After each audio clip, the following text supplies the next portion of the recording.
उन्होंने अपना bag pack किया और गोवा से रायगढ़ वाले घर तक सफर शुरू किया। रात के 3 बज रहे थे। अंधेरे में घूमने वाली काली शक्तियां अब सक्रिय हो गई थी। वे अंधेरे में बैठी थी, वहशी के आने का इंतजार कर रही थी। आसमान में चांद इस शापित रात के गुजरने का इंतजार कर रहा था, मानो इस खूनी रात में कुछ अशोभनीय होने वाला है। घना जंगल दिखाई दे रहा है। एक सीधा राष्ट्रीय राजमार्ग उस घने जंगल से गुजरता हुआ प्रतीत हो रहा है, जैसे एक बाघ किसी गुफा में बैठकर अपने शिकार के प्रवेश का इंतजार करता है। उसी तरह यह जंगल एक भयानक जानलेवा सन्नाटा फैलाते हुए अपने शिकार के प्रवेश का इंतजार पर था। सड़क के किनारे 1 किलोमीटर दिख रहा था, जिस पर लिखा था रायगढ़ 150 किलोमीटर। दूर सड़क से एक 4 पहिया वाहन आ रहा था। उस गाड़ी में अशोक गुप्ता ड्राइवर की सीट पर बैठे हैं। उनकी पत्नी सविता गुप्ता उनके बगल में बैठी है। पीछे अशोक के पिताजी राजपाल गुप्ता बैठे हैं। उनके बगल में उनका पोता अंडूनाथ बैठा था। पापा, अभी और कितनी देर? बैठे बैठे मेरी पीठ में दर्द हो रहा है। अंडूनाथ ने कहा। अंडू, बस 150 किलोमीटर, फिर हम घर पहुंच जाएंगे। राजपाल काका ने अपने पोते को समझाते हुए कहा। अंडू मन में सोचने लगा, साला बूढ़ा 150 किलोमीटर तो ऐसे बोल रहा है जैसे 150 मीटर जाना है। सठिया गया है साला। ये सोचते हुए अंडूनाथ हंसने लगा। उसे इस तरह अकेले हंसता देख सबने उसे अजीब नजरों से देखा। क्या हुआ अंडू, हंस क्यों रहे हो बेटा? अशोक ने अंडू से पूछा। तभी उसके चेहरे पर उलझन का भाव फैल गया, क्योंकि वो अपने पिता से नहीं कह सकता था कि तेरा बाप पागल हो गया है क्या। लेकिन अंडू को कुछ तो बताना तो पड़ेगा ही, इसलिए उसने कहा, पापा, मैंने सुना है इस सड़क पर एक भूत घूमता है, वो भी छलावा। अंडू ऐसे कहते हुए जोरों से हंसने लगा और उसके साथ अशोक भी हंसने लगा। पर सविता भाभी और उनके ससुर चुप थे। उनके चेहरे पे एक भयानक डर की दास्तां छपी थी। अंडू चुप रहे गधे, कब कहाँ क्या कहना है तुझे पता है? सविता भाभी ने अंडू को लताड़ा। वैसे वो चुप हो गया, पर अशोक ने उसका पक्ष लिया। सविता, अब अंडू को कुछ मत कहो, उसने कुछ गलत नहीं कहा। असल में ऐसा कुछ होता ही नहीं है। ये सब झूठ है, अशोक ने गाड़ी चलाते हुए कहा। तभी अशोक के पिताजी ने चेहरे पर डर के भाव के साथ बहुत ही भारी आवाज में कहा, नहीं अशोक, चकवा झूठ नहीं है, चकवा सच है। मैंने अखबार में खबर देखी है। दद्दू, ये अखबार वाले झूठ छापते हैं। आपको अब अखबार पढ़ना बंद कर देना चाहिए। अंडूनाथ ने फिर मजाक में कहा। वहीं राजपाल काका ने अंडू की ओर बड़ी बड़ी आंखों और चेहरे पर रहस्यमयी भाव के साथ देखा और कहा, अंडू, इस रोड पर 2 किलोमीटर दूर एक शॉर्टकट रोड है जो कम समय में रायगढ़ पहुंचा देगी। सुना है उस रोड पर भूतों की दुर्गंध आती है। रात को जो भी वहां से गुजरता है उसे छलावा अपने भ्रम जाल में फंसा लेता है। राजपाल काका ने डरावने लहजे में कहा। वहीं सविता भाभी ने अपना माथा थमा दिया। ओफो पापा, आपको ये बताने की क्या जरूरत थी? इतना कहकर सविता ने अशोक की तरफ देखा। अशोक एक गाल पर मुस्कुराया, क्योंकि उनकी कार से सिर्फ 50 मीटर दूर रास्ते की बाईं ओर अंधेरे घने खो में शॉर्टकट मोड़ था। नहीं अशोक, अशोक, अशोक प्लीज उस रोड से मत लेना। सविता भाभी ने चिंता और डर के मिले जुले लहजे में कहा। लेकिन अशोक ने कुछ नहीं सुना। उसने कार की स्टीयरिंग व्हील को बाईं तरफ मोड़ा। कार बाईं तरफ के शॉर्टकट में घुस गई। पापा, क्या ये वही शॉर्टकट है? अब जरा मैं भी तो देखूं, ये छलावा आखिरकार लगता कैसे है। क्यों अंडू, अशोक ने सामने वाले आईने से अपने पीछे बैठे बेटे अंडू को देखा। हाँ पापा, मैं भी देखना चाहता हूँ। अंडू खुश होते हुए बोला। तभी अचानक राजपाल काका बोले। अरे चुप हो जाओ तुम दोनों, जानते भी हो क्या बात कर रहे हो। अरे छलावा का मतलब मौत, मृत्यु, और तुम दोनों अपनी मौत देखने की बात कर रहे हो। राजपाल काका ने डरी हुई आवाज में कहा। पापा सच कह रहे हैं अशोक, मेरी बात सुनो, गाड़ी रोको और अभी वापस चलते हैं। सविता भाभी ने गाड़ी से बाहर इधर उधर देखते हुए कहा। अब गाड़ी के दाहिने तरफ जंगल था और एक तरफ हरा भरा घास का मैदान था और दूर एक बहुत बड़ा पहाड़ था जिस पर गोल चांद उगता हुआ दिख रहा था। अरे मैं ऐसी बातों पर विश्वास नहीं करता, इसलिए प्लीज मैं आप दोनों से कुछ नहीं सुनना चाहता, अशोक ने कहा। अशोक अपनी बात पर अड़ा रहा। वही शापित सड़क से गाड़ी वापस नहीं मोड़ने वाला था और अब इसका कोई फायदा नहीं था क्योंकि कार के पीछे शॉर्टकट की मुख्य सड़क, उस शॉर्टकट सड़क पर जमीन से 5-6 पेड़ उग निकल आए थे जिन पेड़ों ने शॉर्टकट को बंद कर दिया था क्योंकि शॉर्टकट के अपने 2 नियम थे। एक बार अगर अंदर गए तो पीछे मुड़ना मना है, अगर इससे बचना है तो सीधे चलते रहो क्योंकि यहां तो जो भी रुका वो मर गया। यही इस सड़क का नियम था। सड़क पर चांद की नीली रोशनी चमक रही थी। नई दुल्हन की तरह लाल साड़ी पहने एक महिला मौके पर खड़ी थी। सिर पर साड़ी का पल्लू था जिससे उसका चेहरा नहीं दिख रहा था, लेकिन उसकी सफेद भूतिया नुकीली ठुड्डी दिख रही थी। ठुड्डी पर होठ खून की तरह काले थे। वह महिला वहां सड़क पर एक लाश की तरह खड़ी थी। उसके पीछे से कार की 2 हेडलाइट की रोशनी दिखाई देने लगी। जैसे ही हेडलाइट्स उस पर पड़ी वो हिलने लगी और वो धीरे धीरे एक लाश की तरह आगे चलने लगी, लेकिन एक अविश्वसनीय थी। चक्कर में डाल रही ये कि हेडलाइट्स की रोशनी में महिला का छाया सड़क पर नहीं फैली थी। अशोक की कार पीछे से लाल रोशनी दिखाते हुए आगे बढ़ी। अशोक, क्या तुमने उस महिला को देखा? वो ऐसी सुनसान सड़क पर अकेली चल रही है। सविता भाभी ने डरते हुए कहा। अरे सभी, डरने की क्या बात है, वो यहीं कहीं रहती होगी, अशोक ने समझाते हुए कहा। राजपाल काका कुछ सोच रहे थे। उन्हें उस महिला में कुछ गड़बड़ लग रही थी। तभी दिमाग पर जोर डालने से उन्हें याद आया कि उस महिला की कोई काली छाया नहीं थी। जैसे ही राजपाल काका को इस डर का एहसास हुआ, उनके शरीर में डर की एक खौफनाक सिहरन दौड़ गई। उन्होंने जल्दी से कहा, अशोक, सविता, वो औरत नहीं थी, वो बिल्कुल भी औरत नहीं थी। अरे वो छलावा है, वो छलावा। तुमने एक बात देखी नहीं, कार की रोशनी में उस औरत की परछाई नहीं दिख रही थी। राजपाल काका की बात सुनकर सविता भाभी का चेहरा भी डर से भर गया। डर से उनके दांत किटकिटाने लगे। पापा, आप क्या कह रहे हैं? अरे वो बस एक औरत थी, छलावा नहीं। अशोक हल्का सा हंसने लगा। अंडू भी हंसने लगा। गाड़ी तेजी से भाग रही थी।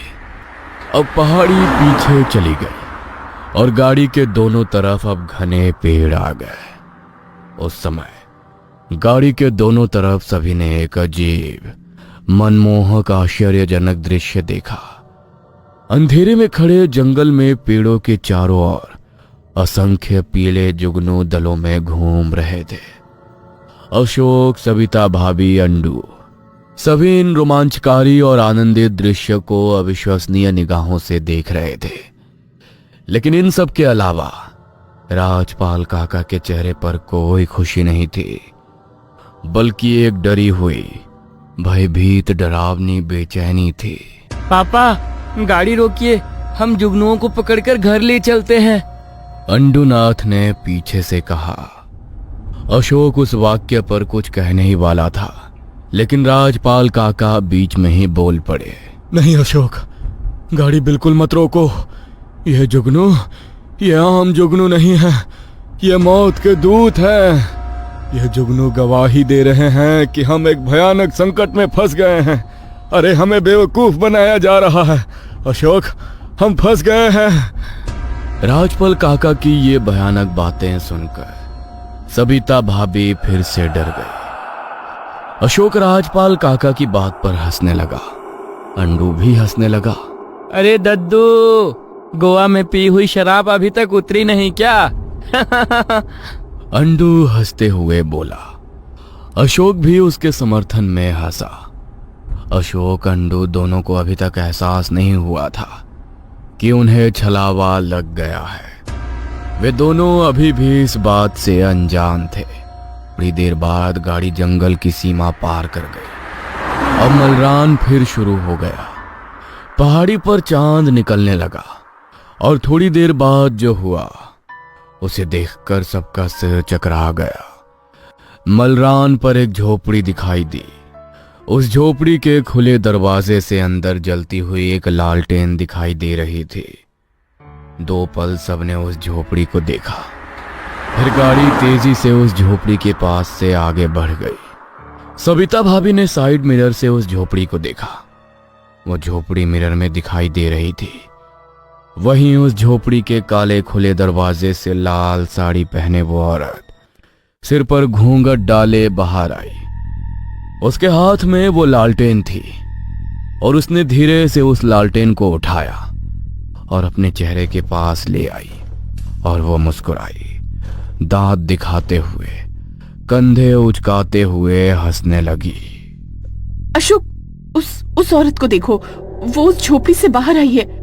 अशोक ने सामने लगे आईने में पीछे देखा तो अंडू और राजपाल काका दोनों ने सिर घुमाकर पीछे देखा।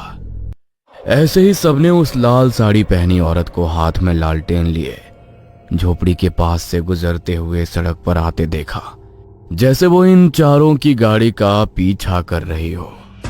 ये कैसे हो सकता है सविता? ये औरत नहीं है। वो हमसे पहले अपनी झोपड़ी तक कैसे पहुंचेगी? क्योंकि हम गाड़ी में बैठे हैं और वो पैदल चल रही थी।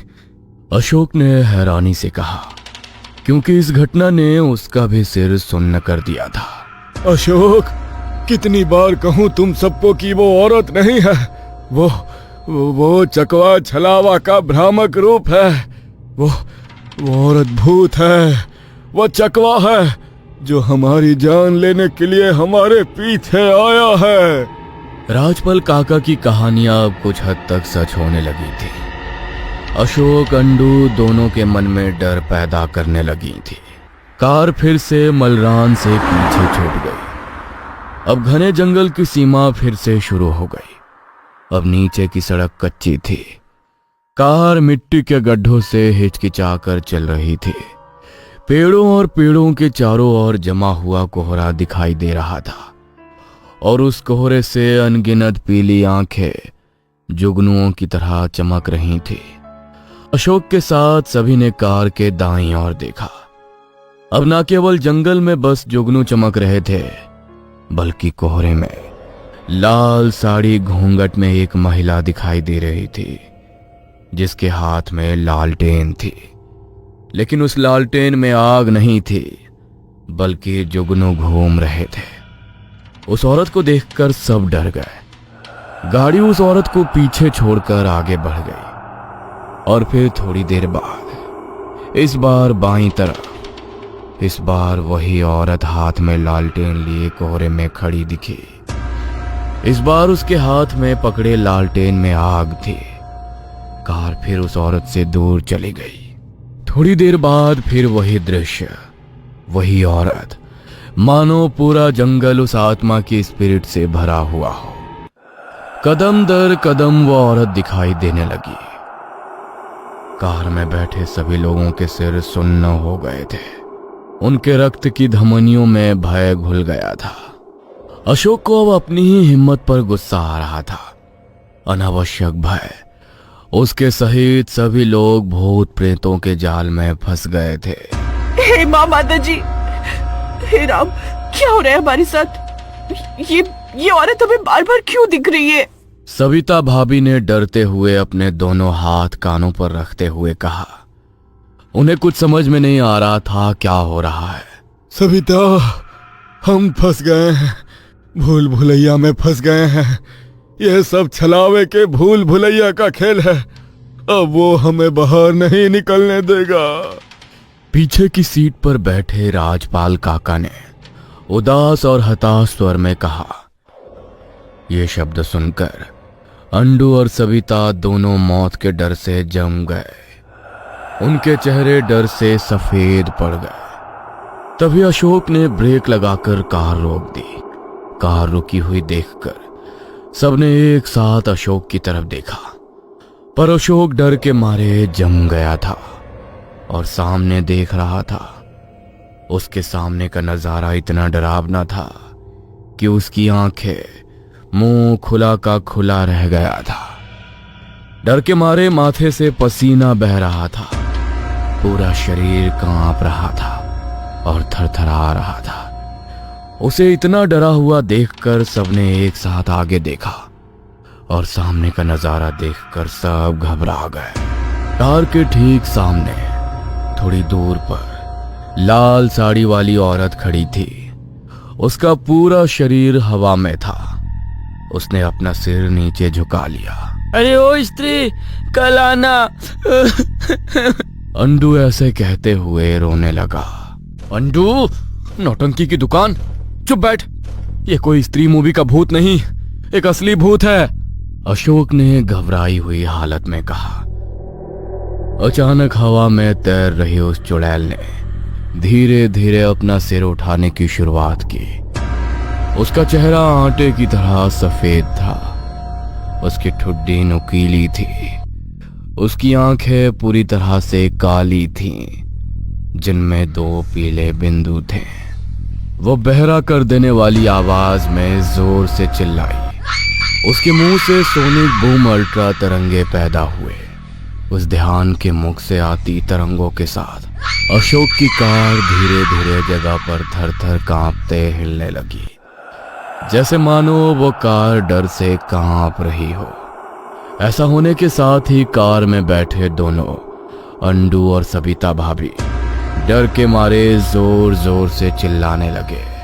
अशोक, अरे अशोक, कार पीछे ले, कार पीछे कर, नहीं तो वो कार के दरवाजे का शीशा तोड़कर अंदर आ जाएगी। राजपाल काका चिल्लाए। फिर अशोक ने कार को रिवर्स मोड में डाला। 5 सेकंड तक मौके पर ही रेस लगाई। कार के साइलेंसर से काला धुआं निकलने लगा। कार के दोनों टायर धूल और मिट्टी उड़ाते हुए मौके पर ही घूमने लगे। कार को 2 गियर में डालकर वो सड़क के गड्ढों को अनदेखा करते हुए पूरी स्पीड से कार चलाने लगा। कार के पीछे से हवा में उड़ता हुआ वो ध्यान ब्रह्म राक्षस की तरह चिल्लाता हुआ अशोक की कार का पीछा करने लगा। पापा, गाड़ी तेज भगाओ, पापा तेज भगाओ, वो पीछे आ रही है। अंडू आंखें फाड़े पीछे देख रहा था। सबको अपनी मौत सामने खड़ी दिख रही थी। तभी ध्यान की गर्जना बहरा कर देने वाली आवाज के साथ कार का पिछला शीशा जोरदार धमाके के साथ टूट गया। अंडू, राजपाल काका, सविता भाभी सभी गले में फूंक मार कर चिल्लाए। पीली हेडलाइट की रोशनी में कार कोहरे में तेजी से भाग रही थी। चारों ओर जंगल था। उस जंगल में पीले जुगनू चमक रहे थे, रोमांच की एक खुराक दे रहे थे। और उन जुगनुओं में वो भयानक मनुष्य ध्यान औरत लालटेन लिए कभी बाईं ओर तो कभी दाईं ओर खड़ी दिख रही थी। कार का पीछा करते हुए वो ध्यान तेज गति से आगे बढ़ रहा था। सबकी सांसें सीने में अटकी हुई थी। उस सन्नाटे में सबको अपनी मौत नजर आने लगी थी। सबके दिलों में डर बैठ गया था। इस बदतमीज ध्यान ने अपना एक हाथ बढ़ाया। अमानवीय शक्ति से उसके हाथ से एक काली रस्सी निकली। जिस अमानवीय रस्सी ने घुमाते हुए कार के पिछले हिस्से को पकड़ लिया। दद्दू, दद्दू कुछ करो दद्दू, नहीं तो वो हमें मार डालेगी दद्दू। अंडू ने राजपाल काका के पहरेदारों को दोनों हाथों से हिलाया। राजपाल काका को कुछ तो करना पड़ेगा, नहीं तो सब भयानक मौत मरेंगे। सच झूठ पर हावी हो गया था। अंधेरे में पला खुला जानवर आम इंसानों की जिंदगी उधेड़ने पर हावी हो गया था। राजपाल काका को अचानक कुछ याद आया। हनुमान जी का लॉकेट जो उनकी कमीज के पीछे छिपा था। उन्होंने जल्दी से अपनी कमीज के पीछे छिपा हनुमान लॉकेट निकाला। राजपाल काका गुस्से से उस जानवर को देखने लगे, मानो जैसे ही उन्होंने हनुमान का लॉकेट हाथ में लिया उनके अंदर से एक अजीब सी तेज शक्ति बाहर निकली हो। वो शक्ति जिसने उनके डर को दूर भगा दिया हो। उन्होंने अपने दाहिने हाथ से टूटी हुई पिछली खिड़की से उस बदतमीज घमंडी चुड़ैल की तरफ बढ़ाया जो गाड़ी का पीछा कर रही थी। उन्होंने उसे उस औरत के सामने पकड़ा। राजपाल काका ने अपना पूरा जीवन हनुमान को समर्पित कर दिया था। बस यही शक्ति उनका प्रायश्चित थी और कुछ नहीं। भगवान खुद उनकी मदद के लिए आए थे। चमत्कार हुआ। वो 2 इंच का लॉकेट केसरिया रंग से चमक उठा। लॉकेट देखते ही उस ध्यान के चेहरे पर भय छा गया। वो वहीं रुक गई। तभी लॉकेट से एक सुनहरी रोशनी निकली और उस भयानक चुड़ैल के शरीर को छू गई। उस सुनहरी रोशनी में हजारों कणों की दैवी शक्ति थी जो एक बड़े गोलाकार विस्फोट के साथ उस चुड़ैल की छाती से टकराया और वो चुड़ैल जोर से चीखी और हवा में पीछे फेंकते हुए दूर चली गई। और थोड़ा दूर जाने के बाद उसका शरीर हवा में एक काले विस्फोट के साथ फट गया। जरूर वो चुड़ैल निश्चित रूप से समाप्त हो गई थी, क्योंकि अशोक को उसके सामने एक शॉर्टकट और हाईवे से जुड़ने वाली सड़क दिखाई देने लगी। अशोक ने जल्दी से कार हाईवे पर ली। राजपाल काका की हनुमान भक्ति के कारण गुप्ता परिवार एक बड़े संकट से बच गया। सभी ने हनुमान भगवान को धन्यवाद दिया और अगली यात्रा शुरू की। इस घटना ने अशोक अंडू दोनों को एक अच्छा सबक सिखाया था। वे अब फिर कभी जिंदगी में कभी शॉर्टकट नहीं लेने वाले थे, क्योंकि शॉर्टकट तो मौत का टिकट होता है ना।